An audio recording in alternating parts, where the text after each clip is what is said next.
Bonjour à tous, je suis Sébastien de Correspa Pascal. Aujourd'hui, petite interview avec Constance qui me fait le plaisir d'être là aujourd'hui pour nous raconter justement son histoire sur ce qu'on appelle les TCA, les troubles comportementaux alimentaires. Donc Constance, bonjour à toi. Bonjour. Merci de pouvoir justement nous exposer un peu sur cette interview ce que c'est les troubles comportementaux alimentaires. Donc on appellera ça TCA. Et est-ce que tu peux te présenter rapidement, dire un petit peu aux adhérents l'adhérente que tu es au niveau sportif? Je m'appelle Constance, j'ai 23 ans, je suis en 4e année de pharmacie. Et puis au niveau du sport, j'explique un peu ce que je fais ou... Vas-y, c'est ta pratique. Ma pratique, je dirais que c'est à peu près une fois tous les 2 jours. Après, ça dépend aussi mon envie et tout ça. Sinon, quoi raconter de plus? Moi, sur ce qu'on avait discuté un petit peu, je crois savoir que le sport, au début, tu avais mis un petit peu en pause. Oui. Et que là, justement, en sortie pendant le confinement, tu t'es remis Oui. vraiment à avoir cette assiduité de une fois par jour environ, enfin une fois tous les 2 jours environ. C'est vrai. Quel genre de sport tu pratiques justement? Du coup, actuellement, avec le confinement, je fais surtout à la maison des lives. D'ailleurs, je fais aussi tes lives. Et voilà. Merci, petite pub. Et non, je fais beaucoup ça parce que c'est ce qui me plaît le plus. Je suis pas du tout sport extérieur, tout ce qui est course et tout ça. Donc je fais beaucoup de cardio et de renforcement musculaire à la maison. Donc plutôt voilà, poids de corps et justement tout ce qui va être activité cardio et puis un peu de yoga aussi que j'ai découvert pendant le confinement qui m'aide beaucoup au niveau de mon dos. J'ai des soucis au niveau du dos. Et voilà. C'est plutôt un bon mix sur ce que j'entends, c'est le mix idéal où tu vas mélanger à la fois du cardio, du renfort, les activités zen comme stretching, yoga à ce moment-là. Donc justement aujourd'hui, petite interview sur le but et de parler donc de ces fameux TCA, de ces fameuses TCA. Donc est-ce que tu peux nous expliquer un petit peu ce que c'est Alors les TCA, c'est les troubles du comportement alimentaire. Il en existe plusieurs sortes. Moi, je souffre d'hyperphagie. Donc qu'est-ce que c'est? En gros, comment résumer ça? En gros, il m'arrive d'avoir des crises qui sont difficiles à contrôler et à ce moment-là, je me réfugie dans la nourriture. En général, c'est quand j'ai un problème émotionnel. J'ai du mal à le gérer et je me refuge dans la nourriture. J'ai l'impression que ça me fait du bien et je mange beaucoup en grande quantité d'un coup. Et à la différence de la boulimie, je la garde en moi. Et du coup, voilà, donc je souffre de ça depuis pas mal d'années. Pour moi, j'ai l'impression d'avoir découvert ça quand j'étais au collège. Donc j'étais déjà assez ronde, les gens me disaient tu manges trop, tu fais pas attention, tu fais pas de sport, enfin voilà, plein de choses comme ça qu'on peut entendre quand on est jeune. Les fameux comportements discriminants, surtout au collège, c'est une sale période. Si t'es ronde, si t'es pas à la mode, voilà, enfin t'es pas dans la norme, tout de suite on te tombe dessus et j'avais l'impression du coup de pas être normale. Et tout ce qu'il me disait en fait, j'avais l'impression bah oui c'est vrai, plus on me le disait, plus je me disais mais c'est pas pour rien qu'on me le dit, c'est que vraiment il se passe quelque chose. Et à ce moment-là, je me suis dit mais qu'est-ce qui se passe, pourquoi les gens me disent ça? Et je me suis réfugiée dans la nourriture en fait inconsciemment, comme si ce qu'ils me disaient c'était devenu vrai et du coup je le refaisais, alors qu'avant pas du tout. Et du coup j'ai commencé à beaucoup manger. À ce moment-là, c'était beaucoup de grignotage. En fait, tout ce qui est repas, matin, le petit déjeuner, déjeuner, dîner, ça allait très très bien. Mais dès que c'était en dehors, je grignotais beaucoup et je me lâchais beaucoup pour contrôler mes émotions. Et ça a continué du coup pendant toute mon année scolaire, toute ma scolarité.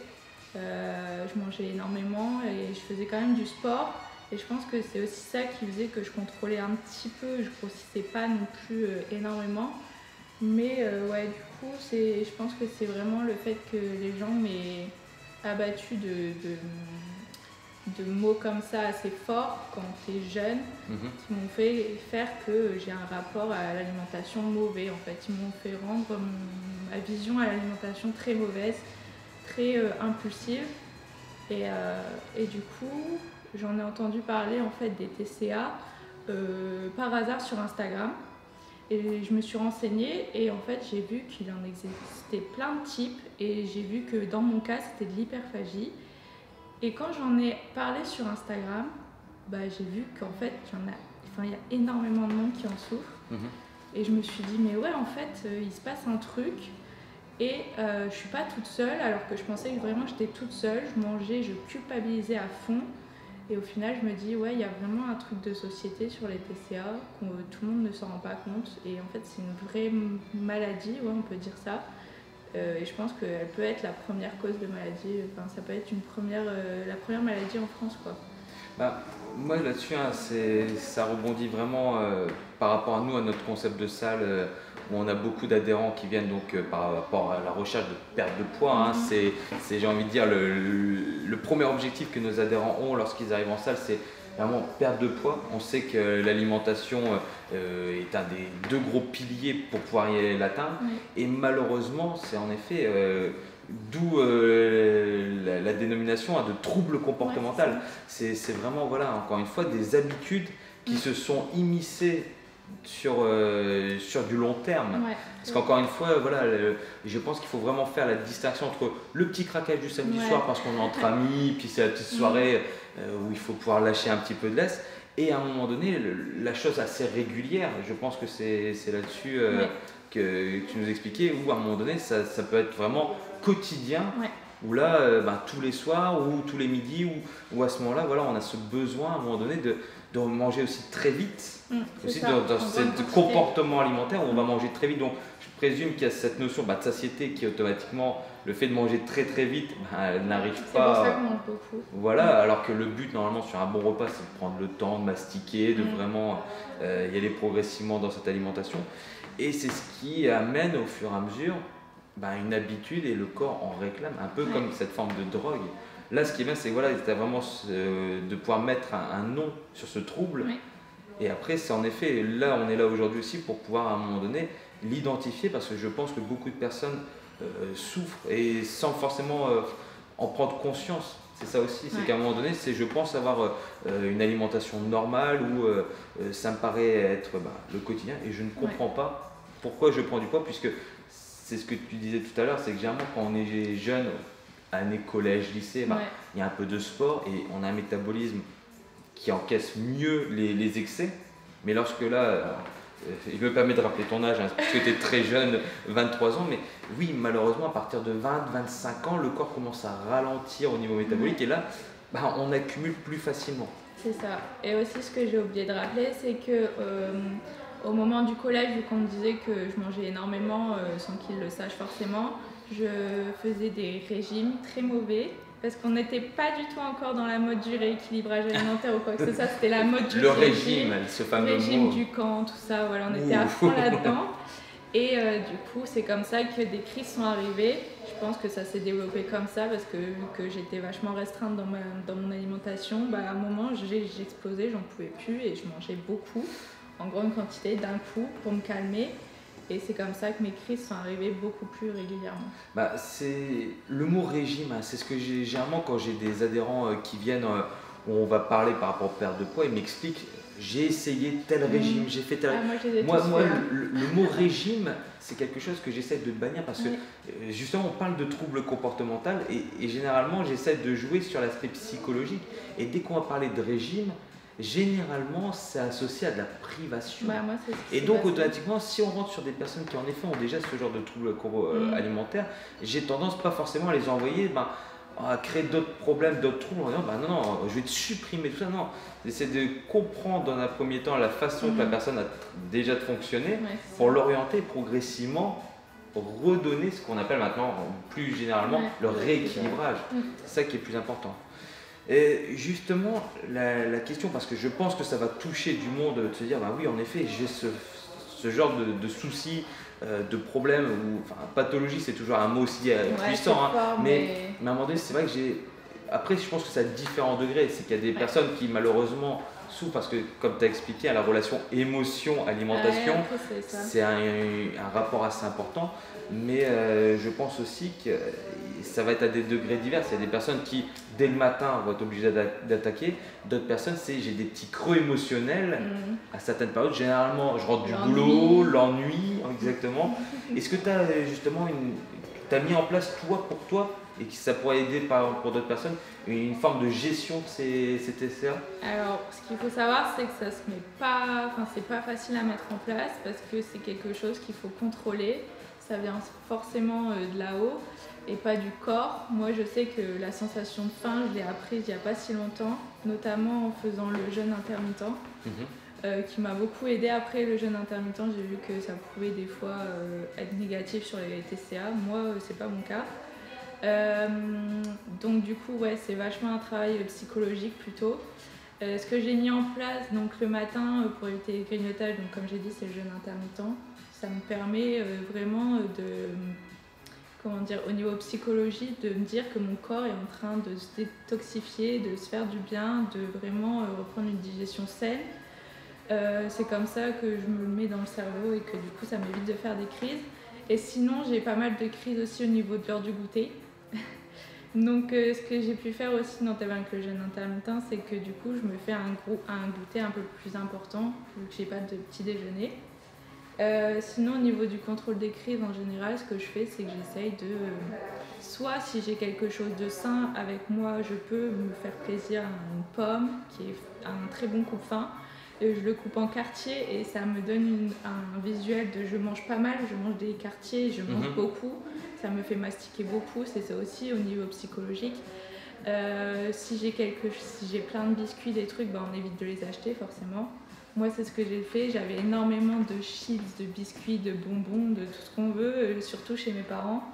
Et c'est vrai que si on les enlève, on n'a plus rien, quoi. Donc forcément, on fait autre chose. Et aussi le sport là peut intervenir. En général, moi qui ai des crises souvent dues à mes émotions, je vais me défouler un bon coup avec une bonne séance de sport et en général ça passe. Mais c'est vrai qu'il faut à peu près quelque chose qui nous prend à peu près 20 à 30 minutes pour que l'envie passe. Ouais, ça se fait pas en 2 minutes en mode non je veux pas et 10 minutes après elle va réapparaître. Précise que tu te défoules pas sur le coach directement, sinon c'est bien mécanique. Il y a le confinement, il y avait le confinement donc ça allait. Donc là en live tu pouvais à distance pouvoir visualiser juste. mais là-dessus c'est vrai que là sur la gestion, comment tu nous expliques, je donne mon cas là, personnel, encore une fois, en tant que malgré coach sportif, ça m'arrive de faire aussi des écarts alimentaires. Souvent, les adhérents ont toujours tendance à placer les coachs un petit peu, waouh, on est des pros de la diète, on va être des pros au niveau sportif, on fait jamais d'écart, on est ultra sain. Non, les coachs sportifs sont des personnes comme tout le monde. Et moi, le premier, j'ai tendance à avoir mes petits craquages le soir. Mais c'est vrai que moi aussi, étant, je pense, très vite amené au niveau du sucre, ces sensations qui sont des drogues au final.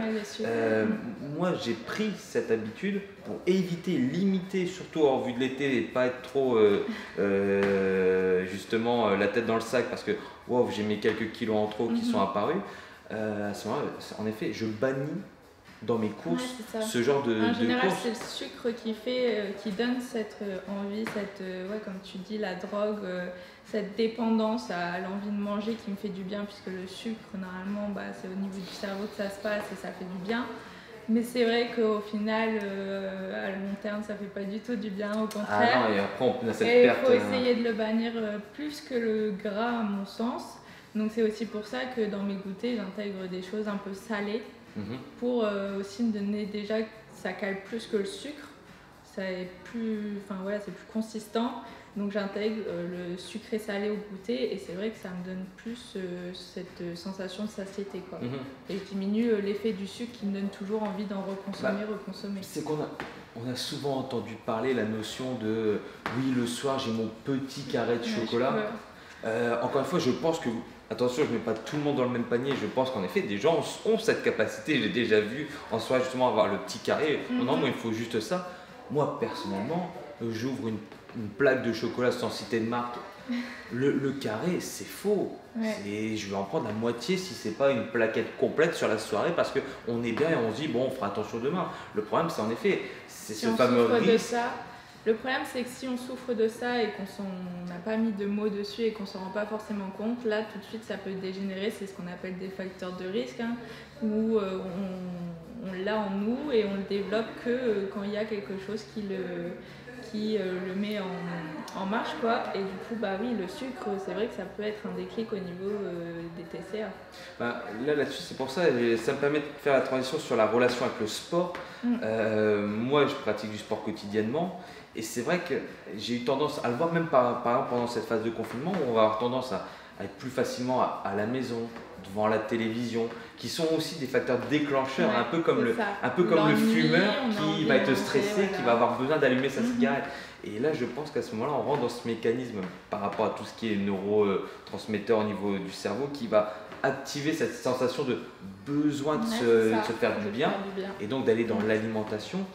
La relation au sport, toi tu l'as vécu comment là justement avec ce corps? Tu as senti aussi, tu parlais de détoxification du corps. C'est vrai que j'ai eu une longue pause sportive avant le confinement et je me suis dit oula, à la reprise ça va être compliqué et j'ai d'abord commencé à faire attention à mon alimentation et quand je me suis remise au sport tout de suite ça a été beaucoup mieux. Mon système digestif notamment aussi en fait partie. Ça marche beaucoup mieux et ça m'aide aussi à reconnaître la sensation de faim parce que ça me libère un peu de toxines que je peux avoir. Et du coup, je me suis mise au sport. Bon, je me suis en gros prévu un horaire. Comme ça, je sais qu'à ce moment-là, si j'ai envie de faire du sport, j'ai mon horaire pour faire mon sport et ça devient un quotidien, une habitude à prendre. Et pendant 2 mois, c'est vrai que j'ai pu du coup avoir cette habitude prise et maintenant je me rends compte que quand 2-3 jours je fais pas de sport, je me sens fatiguée. Et puis en même temps, il y a la notion d'énergie. Fatiguée. Quand je mange, j'ai l'impression d'être ballonnée. Je sais pas, il manque quelque chose. Bon après, c'est vrai que comme ça dit, c'est facile, hein, mais c'est plutôt une habitude à prendre au niveau du sport. Et c'est pour ça aussi que l'alimentation, il faut qu'elle suive. Parce que c'est vrai que quand on se met au sport depuis que ça fait longtemps qu'on n'a pas fait de sport, il faut s'y remettre. Et si on n'a pas de résultats, si on n'a pas les résultats qu'on aimerait avoir, et l'alimentation qui ne suit pas, en général le sport il s'arrête tout de suite après. C'est l'aspect motivation. Voilà, en effet, beaucoup de personnes, moi je le vois, arrivent lors de leur bilan à Correspa, vont expliquer j'ai une perte de poids. Généralement, ils nous donnent cette notion de j'ai 3 mois pour rentrer dans le maillot, j'ai ça. Donc déjà, je pense que la démarche, elle n'est pas forcément terrible, alors que le sport, le but est vraiment de l'incorporer dans le quotidien, de pouvoir vraiment trouver cet équilibre. Et la chose qui m'a plu aussi sur ce que tu as dit, c'est la notion de, lorsque je ne fais pas de sport, je vais me sentir un peu plus vite ballonné. Moi, j'ai toujours ressenti cette manière-là, parce que j'ai ressenti également ce genre de choses, c'est que le corps possède des filtres, que ce soit le foie, les intestins, etc., filtre toute notre alimentation. C'est vrai que lorsqu'on a tendance à faire des activités sportives, notre corps va plutôt bien nettoyer les filtres puisqu'on va les brûler, cramer un petit peu de la calorie. Alors que c'est vrai que si on bouge moins, si on a une activité plus sédentaire, le corps il est lent. Donc le peu d'excès qu'on va faire va encrasser ces filtres. Et on le ressent, c'est mince, j'ai le ventre ce matin, bizarrement quand je m'habille, je me sens un peu plus compressé. Ou on va manger à l'heure du repas parce qu'on est conditionné aussi à manger à des heures spécifiques, etc. Et je viens manger, mais je mange, mais j'ai pas forcément, je suis pas creusé, j'ai pas cette envie, je meurs de faim. Et c'est vrai qu'au fur et à mesure, on encrasse de plus en plus la machine.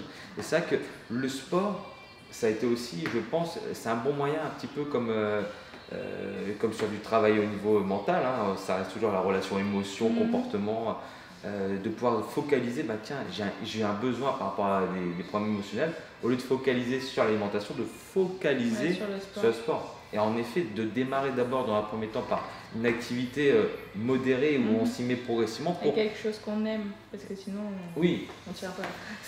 Je pense que tout le monde a ses petites astuces. Là, comme tu as expliqué, j'aime pas le sport en extérieur. Demain, si on devait s'entraîner ensemble, je vais pas dire allez, c'est parti, on va partir pour 10 km de course à pied d'or. Tu m'as perdu. Alors que, sur ce que j'avais remarqué par rapport à tes pratiques, ah, j'ai bien aimé plutôt le type défoulement Ouais. cardio box. Bon, à ce Ouais. moment-là, on va s'entraîner plutôt sur cette optique-là. Tiens, je préfère le renforcement musculaire ou les activités zen. Bon, à ce moment-là, on va plutôt travailler sur de la mobilité qui va t'orienter et te plaire. Et les résultats seront quand même. En fait, au-delà du résultat physique, c'est aussi d'avoir du résultat dans la durée de tenue. Parce que les gens, j'ai l'impression qu'ils ont beaucoup tendance à oublier la notion de prendre du plaisir, comme dans l'alimentation. C'est ça. De prendre du plaisir à faire du sport qui fait qu'il y a de la régularité et seulement après arrivent les résultats. Bah écoute, pour terminer un petit peu, parce que je pense que c'est un sujet sur lequel on reviendra assez facilement, et n'hésitez pas, même si vous avez des questions, à les poser soit en commentaire, soit à nous les envoyer par message, on se fera une joie d'y répondre. Vous avez les 3 conseils à donner pour les personnes justement qui sont un petit peu dans ce cas-là. J'avais vu, tu donnais surtout pour les parents avec les enfants, parce que comme ça peut commencer très jeune, quel genre de conseils C'est vrai que moi du coup ça a commencé au niveau du collège, donc mes parents forcément, c'est eux qui ont ma garde quoi, donc au niveau des placards, tout ça. Après je dis pas qu'il faut se priver de tout, mais c'est vrai que limiter la quantité de choses industrielles et de mauvaises choses qu'on connaît mais que les enfants adorent forcément, tout ce qui est chic, fast food, voilà, mais en tout cas en limiter pas mal la présence à la maison, ça serait déjà un bon conseil je pense, ça évite qu'on craque sur des choses comme ça. Vraiment le réguler. Ouais. Ce qu'on peut croire salé, des fois sont très sucrés comme les burgers industriels ou les pizzas industrielles. C'est très sucré et donc la dépendance, on peut l'avoir dans notre société aujourd'hui, on est vachement dépendant de la fast-food et des choses comme ça. C'est dû parce qu'il y a énormément de présence de sucre dans ces aliments et du coup ça devient comme une dépendance pour nous. Donc limiter énormément l'usage de ces produits, ça serait déjà un bon point. Je pense surtout dans notre société actuelle où on est vachement là-dedans. Faire des choses maison simples, rapides, parce que je sais que les parents n'ont pas toujours le temps. Les miens, ils ont très peu de temps aussi, donc je le sais. Mais voilà, moi c'est vrai que sur mon compte, je poste pas mal de recettes assez rapides, parce qu'en tant qu'étudiant, j'ai pas forcément le temps et l'envie tout le temps de faire des repas de fou. Donc là-dessus, des recettes simples, maison. Éviter les trucs industriels parce que c'est vraiment mauvais quoi. Ouais, ça c'est ce qu'on a vu sur ton Insta justement où j'avais bien aimé certains posts dont si vous avez juste ces 3 légumes là dans votre frigo, voilà le genre de plat qui peut. Encore une fois, c'est du partage d'expérience. Le but, c'est pas forcément de dire que c'est cette méthode-là, c'est de pouvoir partager des expériences et de trouver votre méthode qui va vous correspondre à ce moment-là. Un conseil vraiment qui pourrait servir en cas de j'ai une crise soudaine, j'ai envie de craquer, il est 23h, je suis devant Netflix. Tu as un petit conseil qui ça dépend de la crise quand elle arrive et pourquoi elle arrive. Tout ce qui est émotion, moi je sais qu'en général c'est le sport qui m'aide énormément parce que ça me défoule et ça permet de penser à autre chose. Et si c'est un craquage, voilà, ou comme tu dis, il est 23h, je vais pas aller faire une séance de sport. Je fais pas encore de live à 23h, mais il y a les replays, vraiment pour les fans. Mais comme je dis, si c'est un craquage où vraiment il faut avoir un gros besoin, où c'est vraiment une faim énorme, pourquoi pas faire un plat salé qui tient au corps et qui permet d'enlever cette envie de faim. Ça peut aider si on est plus salé, si on est plus sucré, trouver un coup de faim qu'on aime bien. Moi je sais que les fruits ça marche très bien, donc mais quand même attention, pas trop de fruits. Oui, par rapport à ceux avec les indices glycémiques. Mais c'est vrai que ça peut tout de suite nous couper la faim. Comme j'ai dit, on prend une pomme, on la coupe en quartier, on prend le temps de la manger, on se dit ah ouais, je mange quand même un bout, encore un bout, et tout de suite on se dit mais ouais, il y a un truc qui se passe. Et au bout d'une demi-heure, l'envie elle est partie quoi. C'est comme ça que je le gère en tout cas. Et justement, le dernier conseil sur lequel on pourrait venir, c'est toi qui, justement, c'est ce que j'aime beaucoup par rapport à ton expérience, c'est l'aspect, au-delà des TCA, par rapport à ta vie en tant qu'étudiante, comment gérer la motivation à continuer le sport. Est-ce que là, justement, tu parlais que tu avais créé ce créneau un peu, où justement, tu t'octroies ce créneau-là pour pouvoir faire du sport. Tu as un petit conseil qui te permettrait justement à se dire comment gérer sa motivation à long terme dans le sport? Alors au long terme, ce qu'il faut, c'est, je pense que pour garder une motivation au sport, c'est en fait juste gérer son alimentation. parce qu'en général, le sport, on fait ce qu'on aime, on voit que ça nous fait du bien. Mais si on n'a pas les résultats qu'on a envie parce que l'alimentation ne suit pas, le sport il va vite s'arrêter comme je disais. Donc en général il faut que l'alimentation elle suive. Avoir une bonne alimentation ne veut pas dire manger de la salade tous les jours, attention. C'est aussi se faire des repas plaisir, il n'y a pas de souci là-dessus, mais juste avec des produits naturels, pas transformés, pas de sucre ajouté. Et comme ça, juste faire ce qu'on aime, des plats qu'on aime, maison, du sport qu'on aime, je pense que la durée, le long terme, il va marcher tout seul. Et en général, les résultats arrivent aussi. Oui, c'est toujours après voilà, la carotte qui fait avancer l'âne. Par rapport à la métaphore, j'essaie toujours de trouver des choses faciles, mais voilà, c'est vraiment une... Moi j'ai aimé faire ce genre d'entretien d'interview parce qu'encore une fois, par rapport à notre population à la salle, oui, c'est très compliqué, surtout actuellement sur les réseaux sociaux où tout le monde a un peu la science infuse, où on va vendre du rêve entre guillemets et ça va créer ces troubles aussi parce qu'à un moment donné les gens courent après des choses qui ne sont pas atteignables en claquant dans les doigts comme on essaie de nous le faire croire à des moments avec des recettes miracles. Voilà, des recettes. Encore une fois, 3 pois chiches dans l'assiette, tu vas pas les voir. Encore une fois, voilà, c'est d'essayer d'échanger, de partager ensemble. Et là, ce que je suis très content, c'est voilà, d'avoir du concret aussi et de pouvoir le faire partager à notre population. Aujourd'hui, moi, je trouve que c'était un bon échange. Si vous avez des questions, n'hésitez pas, soit en message privé, en commentaire après la vidéo, on reviendra là-dessus. Et si vous voulez qu'on développe même sur certaines thématiques, on se fera un plaisir de pouvoir y répondre. Constance, merci à toi. Merci à toi. Bonne séance de sport si cet après-midi tu refais un live.